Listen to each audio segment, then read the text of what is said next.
Coming up on The Insiders, the Browns have made their decision. Deshaun Watson wins the quarterback competition. Reaction from all angles, including what it means for now backup quarterback Shedeur Sanders. Falcons quarterback Michael Penix returns to team drills, but is it in enough time to start week one? QB questions continue in Atlanta with starters set to play in the preseason finale.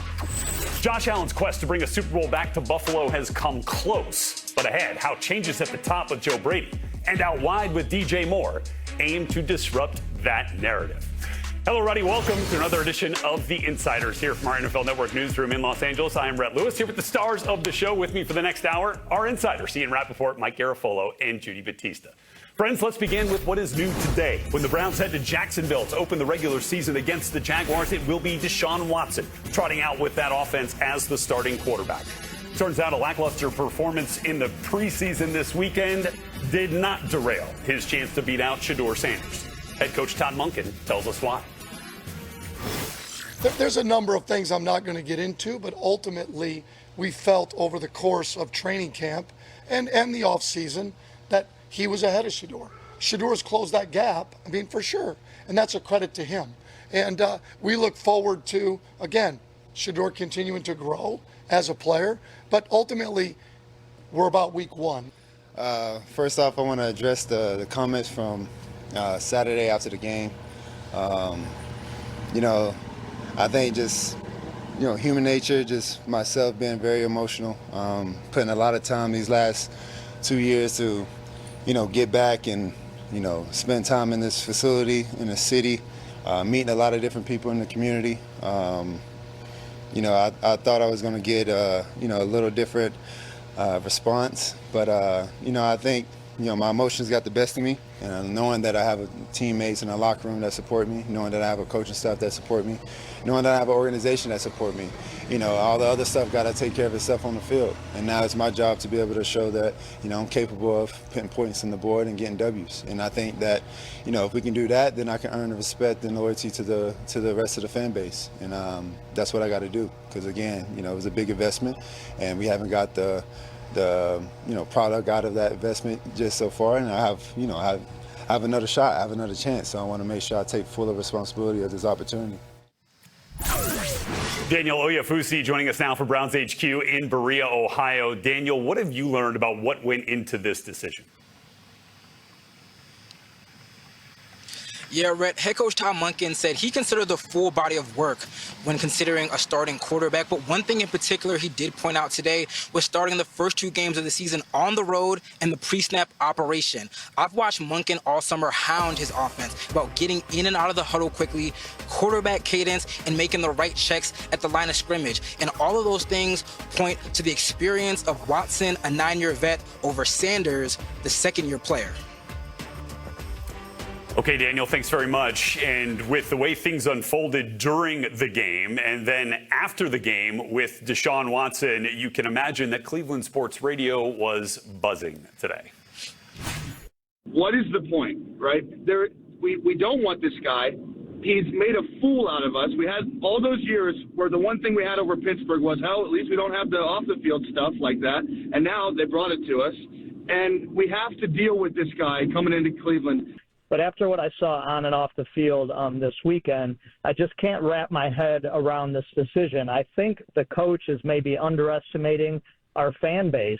I think our fans will travel to Florida to boo him. I'm just saying, I'm coming to the game in Cleveland week 3, and if he's the starter, I will 100% boo this guy. He doesn't want to be there. We don't want him there. Let's move on. I will not be watching at 1 o'clock on week 1, the Browns, in week 1 or week 2. I will not watch them going forward.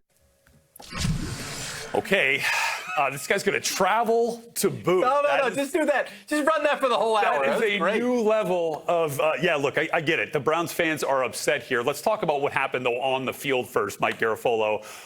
Clearly, the preseason performance was just one metric for Todd Monken. Yeah, I don't know, based on what I saw the other day, what what needed to happen for Shedeur Sanders to win the job at that point. Like, clearly it was already over because he played so well. He had the one interception. The ball was behind the target. We've debated should it have been caught or whatever. The ball was behind that led to the tip that led to the interception. But then Deshaun Watson comes in and he fires one high that leads to an interception of his own. 5 for 12, his final stats. Neither one really working with the starters. And look, I'm going to try to explain this as best I can, having talked to people in Cleveland repeatedly over the course of the offseason. Deshaun Watson is still a guy that was good enough at one point to earn a $230 million fully guaranteed contract. Now, whether they should have given it to him, given everything that went into it, that's a different show, that's a different conversation. Right now, it's who do you want to start at this point? And this is a player that showed in the summer, and like Monken alluded to, even back in the spring, who he could be, who he has been, and those throws that he was making in the spring, in the summer, that were reminiscent of the guy that earned that contract and also who earned the chance to be the Texans franchise quarterback. So they're looking at the upside here, and they're saying there's more upside here, and then for the ability for him to go on the road, get the team in and out of the huddle like Daniel was talking about, although I'm not sure what's worse for Deshaun Watson, playing on the road or playing at home at this point. Let's see if he makes it to week 3 to play at home. Yeah, and some of the texts that I've gotten from folks around the league kind of echo what you're saying there. Like the talent, the experience all spoke to Deshaun Watson getting this job. So a very minimal level of surprise around the league on that front. Okay, bringing Ian Rappaport back in now. Ian, off the field, the comments at the podium post-game after that Bills game and performance from Deshaun Watson really felt like a player who was nearing the end of his tenure with a franchise. How did those comments and the human element of this story factor into this decision? Well, first of all, that was never going to happen, right? Deshaun Watson was, I saw the commentary online. Yeah. Deshaun Watson was never going to be cut. You can't do that. The cap number is too big. And also, he is their starting quarterback. I mean, that is the number one reason. He played better than Shedeur Sanders in the entire product, as these guys were talking about. So there really was no doubt the entire time that Deshaun Watson was going to be the starting quarterback. And to get to that decision, Todd Monken essentially had to ignore everything Deshaun Watson said the other night. And actually, instead of ignore it, really do what he did, which is sit Deshaun Watson down and say, yes, people are going to be upset. You heard the calls. Fans are going to be upset. The only way to really address this, Judy, is just to play better. And there have been times when Browns fans have been not as upset with Deshaun Watson because he has put a better product down the field. He can solve this with his play. And if he doesn't, then Shedeur Sanders for sure will be waiting.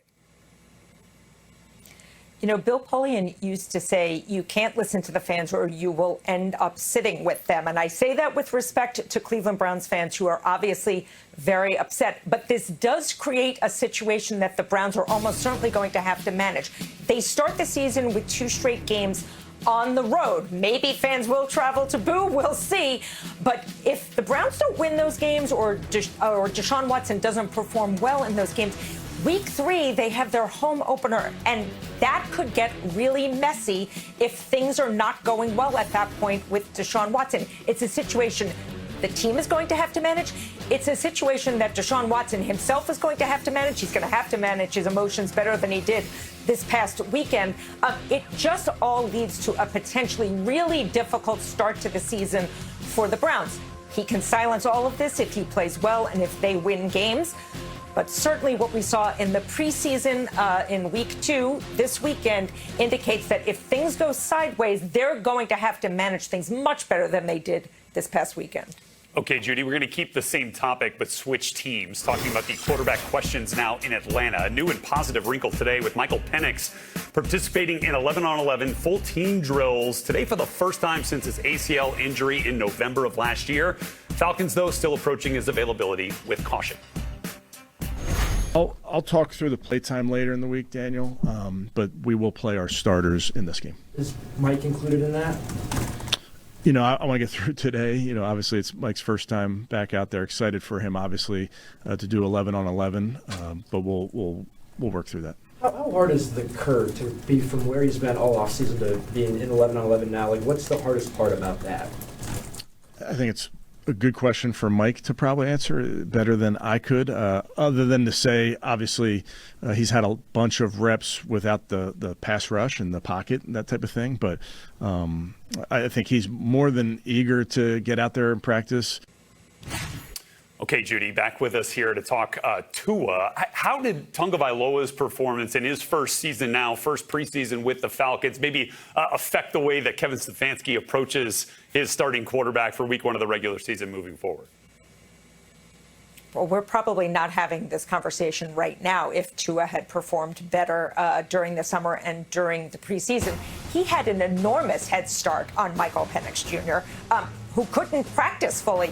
But Tua, given the opportunity to just run away with the starting job and leave Penix in the dust, was not effective enough. I mean, he simply did not perform well enough to make this not a question for Kevin Stefanski. And so the fact that Kevin Stefanski, was so non-committal today about whether Michael Penix Jr. had enough time to catch up and to win the starting job tells you everything. The door is open for Michael Penix to win this job. He's got a little under 3 weeks to do it.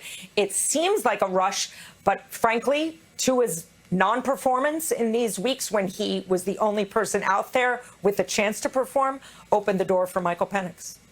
Yeah, it really seemed, Judy, like the goal of the entire organization was to have Tua be the starting quarterback right away to start the season, let Michael Penix come along slow. Remember, it's still 9 months or so from the ACL tear. Really, you'd like him to be inactive for the first several games and really just take his time and make sure he's fully healthy. Tua's play made that impossible, not just in the preseason game, which we've seen, but sounds like practice as well. All of which is to say, this is Michael Penix's job for the taking. If he comes out and plays as well as he can, it actually could create the best case scenario for the Atlanta Falcons. Remember, this is a young quarterback they drafted. They really liked. He's got a great arm. He has for sure had moments. If he comes in and seizes the job, they may not just have their quarterback for right now, for week 1. They may have their quarterback for the future. And whatever it says about Tua, as Mike would say, that would be a different show, but that would be a great answer for the Atlanta Falcons. If Penix came out and proved for sure, Rhett, that he would be their starting quarterback now and moving forward. It sounds like there's at least a chance that we could see him in the preseason finale this Friday against the Dolphins, if not week 1 on the road in Pittsburgh to open the regular season. Ian, Judy, thanks very much. Here, news out of San Francisco, really out of Ohio. 49ers owner Jed York pleading no contest to a pair of misdemeanor charges after being arrested in Ohio on suspicion of engaging in prostitution. A statement from the 49ers on the arrest of owner Jed York is given to us here from Adam Schefter, as this is a legal matter which has been resolved. We will not be providing any further comment at this time. Judy Battista back with us. Judy, any indication or expectation of discipline handed down to York from the league on this issue? Well, the league is going to review this under the personal conduct policy. There is very limited precedent for the league to discipline owners under the personal conduct policy. Jim Irsay was arrested for driving under the influence, and he was suspended for 6 games and fined $500,000. But that's one of the very few cases under the personal conduct policy where we have seen an owner disciplined.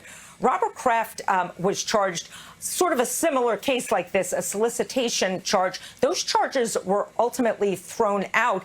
He was saying he was innocent. In this case, Jed York pled no contest, and there was no discipline for Robert Kraft. So the league will have to make a determination here. But again, very limited precedent for disciplining an owner. They could do it. They say that owners are held to an even higher standard than players are under the personal conduct policy. But we will have to see after they review the facts of this case. Okay, Judy, I appreciate that. Thanks very much. Much more on the way as we continue on the Insiders. New head coach, new stadium in Buffalo.